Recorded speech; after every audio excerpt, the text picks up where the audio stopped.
Hola, el 8 de septiembre se cumplió el plazo para que el gobierno presentara su paquete económico para 2015, la ley de ingresos, el presupuesto de egresos y los criterios generales de política económica para 2015. En este sentido, me parece que tal vez la mejor noticia es que hay pocas noticias, sobre todo en la parte de impuestos. El gobierno está haciendo frente a un acuerdo de certidumbre tributaria que firmó en febrero de 2014 y que me parece que es algo muy bueno. En principio se está comprometiendo el gobierno a no hacer grandes cambios fiscales de aquí a 2018. Es decir, que podemos esperar que no haya grandes cambios en IVA, ISR, ni en IEPS, ni en las deducciones, etcétera. Entonces, a ver, en la parte de ingresos del Estado, en la parte de impuestos, no hay grandes cambios y algo muy bueno es que podremos esperar que no haya grandes cambios en el futuro cercano, podremos planear mejor nuestra cuestión impositiva. Esto no quiere decir que no haya nada que comentar. Vamos, por un lado, al estimar los ingresos y los gastos del gobierno, nos presentan con pues ciertas cifras de pronósticos del mismo gobierno actualizadas que me parece pueden ser interesantes analizar, además de analizar un aspecto muy particular que es el del déficit público. Por el lado de los pronósticos que nos presenta la Secretaría de Hacienda, hay varios pronósticos que me parece no tienen mucho interés. Se espera una inflación hacia adelante de 3%, un déficit del cuenta corriente de 2% del PIB, sí una reducción en los ingresos tributarios del gobierno, tanto por menos producción de crudo como por una caída en el precio del petróleo, pero esto se verá compensado principalmente por mayores ingresos tributarios, en parte porque se espera un mayor crecimiento económico. En términos de crecimiento económico, un dato importante es el crecimiento de Estados Unidos, y ahí la Secretaría de Hacienda toma pronósticos que se hacen en los mismos Estados Unidos y que muestran que la economía de este país puede crecer 3% en 2015.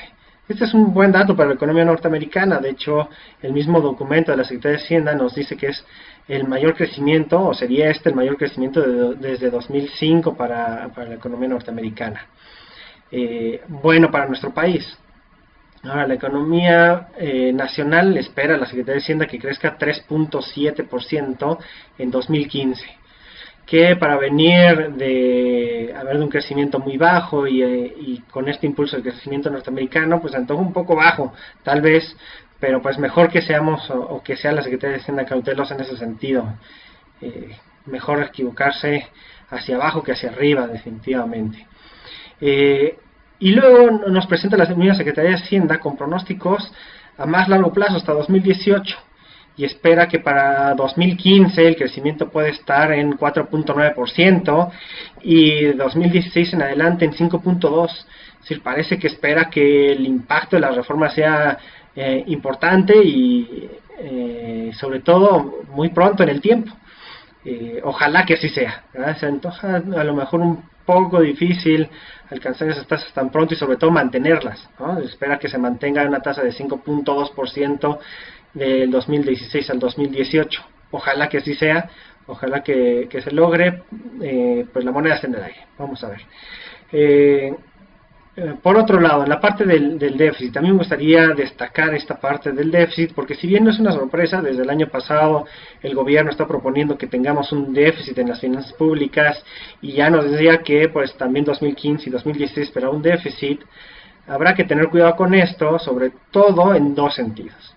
Uno, el verdadero tamaño del déficit, y otro, pues la justificación que nos da el gobierno para tener el déficit. Por el lado del tamaño del déficit, el año pasado se pidió un déficit de 1.5% del PIB, este año 1%, y lo que se esperaría es para el siguiente año un 0.5% del PIB, para después, en principio, desaparecer. Sí, pero este no es todo el déficit que está proponiendo la Secretaría de Hacienda, porque luego a este déficit le agrega lo que es la inversión del Pemex y las otras ahora empresas productivas del Estado y lo que llama como proyectos de alto impacto, y entonces el déficit en 2015 sería 3,5% del PIB, que ya no es cualquier cosa. De por sí 1% no es tampoco en términos del PIB. A ver, 3,5% ya es un déficit importante. Y en este sentido esperaría que en 2016 fuera de 2,5% del PIB. Y es más, 2017, 2018, de ahí en adelante se quedaría en 2%. Es decir, tendríamos un déficit permanente, o permanente cuando menos en el sexenio, en las finanzas públicas. Si a esto le agregamos por lo que es la verdadera medida del déficit, ¿no? Para tener los requerimientos financieros del sector público, lo que son cuestiones como ADEFAS, PIDEGAS, lo que es el IPAP, ¿no? Previamente el FOBAPROA, estos otros elementos de gasto, tendremos un déficit para 2015 que es 4% del PIB. Para el año que entra 3.5, después 3, después 2,5, y entonces tenemos un déficit que no se acaba y un déficit que no es cualquier cosa en términos de proporción al Producto Interno Bruto. Entonces habrá que tener cuidado con esto. De cualquier forma, la Secretaría de Hacienda espera que, digamos, el saldo histórico de la deuda, que ahorita ya está en 42% del PIB, tenga un máximo, vamos a decir, en 2015, 2016, poquito arriba de 43%, y después el mismo crecimiento de la economía hará que en términos de porcentaje del PIB, este saldo histórico, monto acumulado de la deuda, vaya disminuyendo. Pero aún así me parece que esto es algo en lo que tendríamos que fijarnos y tener cuidado. Otra cosa que me preocupa es, ¿qué nos dice el gobierno? ¿Por qué tenemos que tener un déficit este año? ¿Por qué el año pasado? Y lo que nos dice es, pues lo que pasa es que la economía está creciendo por debajo de su potencial. Entonces, para ayudarla a crecer más cerca de su potencial, proponemos este déficit. Bien, el problema es en la definición de PIB potencial o del crecimiento inercial o potencial de la economía y eso como justificación para el déficit.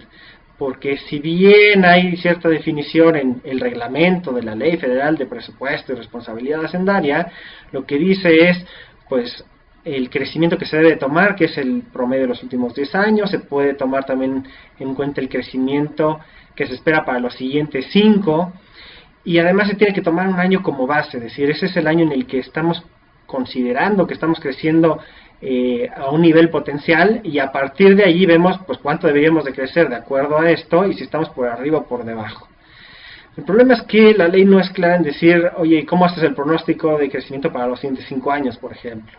O qué tienes que hacer para elegir un año base en particular para tomarlo de referencia hacia adelante. Y esto pues plantea un problema que puede cambiar estas definiciones dependiendo el año o dependiendo de las necesidades o el interés del gobierno por tener un déficit en algún momento. Me parece que esto no es poca cosa. Deberíamos nosotros de poder tener más certidumbre acerca de decir, oye, ¿cuándo sí estamos creciendo por debajo de potencial y queremos tener un déficit y cuándo no?